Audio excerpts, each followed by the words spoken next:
मंदिर की घंटियां लगातार गूंज रही थी। शिवांश दोनों हाथ जोड़कर बप्पा के सामने खड़ा था। उसकी आंखों से आंसू थमने का नाम ही नहीं ले रहे थे। हर बार उसकी आवाज फट रही थी, हर शब्द में बेपसी झलक रही थी। हे बप्पा, प्लीज मेरी प्रार्थना को होश में ले आओ। अगर आज मेरी प्रार्थना की जान चली गई तो मैं भी इसी मंदिर में अपनी आखिरी सांस लूंगा। मैं ये घंटी तब तक बजाता रहूंगा जब तक आप मेरी प्रार्थना को मुझे लौटा नहीं देते। सारे लोग ये नजारा देखकर सन्न थे। तान्या और बुआ जी की आंखों में भी आंसू थे। उन्हें लग रहा था कि शायद अब कोई चमत्कार ही प्रार्थना को बचा सकता है। लेकिन तभी सबको एहसास होता है कि यह हादसा कोई साधारण घटना नहीं थी। ये सब किसी की साजिश थी। और वो शख्स कोई और नहीं बल्कि सोनालिका थी। पूजा के दौरान सोनालिका ने बड़ी चालाकी से एक स्विच लगाया था। उसका प्लान साफ था। जैसे ही प्रार्थना बप्पा के सामने माथा टेकती, वो स्विच ऑन करती और करंट लगाकर प्रार्थना को हमेशा के लिए खत्म कर देती। और ऐसा ही हुआ।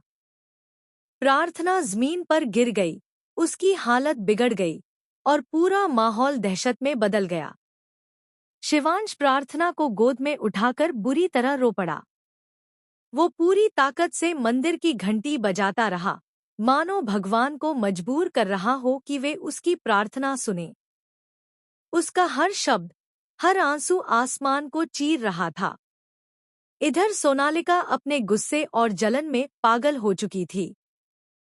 वह बुआमा के पास गई और चिल्लाते हुए बोली, ये शिवांश आखिर चाहता क्या है?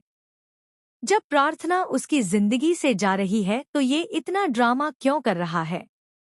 उसे जाने क्यों नहीं देता? बुआमा उसकी बात सुनकर दंग रह गई। उन्होंने कठोर स्वर में कहा, सोनालिका, होश में आओ।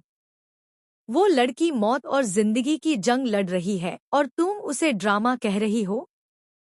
तुम्हें जरा भी इंसानियत नहीं बची। लेकिन सोनालिका हंस पड़ी। उसकी आंखों में पागलपन साफ झलक रहा था। उसने ठंडी आवाज में कहा, हाँ, सही सुना आपने। वो सब मैंने ही किया। मैंने ही ये स्विच लगाया था। मैंने ही प्रार्थना को करंट देने की कोशिश की।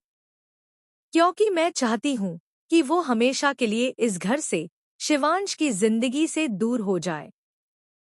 जब तक वो जिंदा है, शिवांश कभी मेरा नहीं बन सकता। और मैं ये बर्दाश्त नहीं कर सकती। ये सुनकर बुआमा के पैरों तले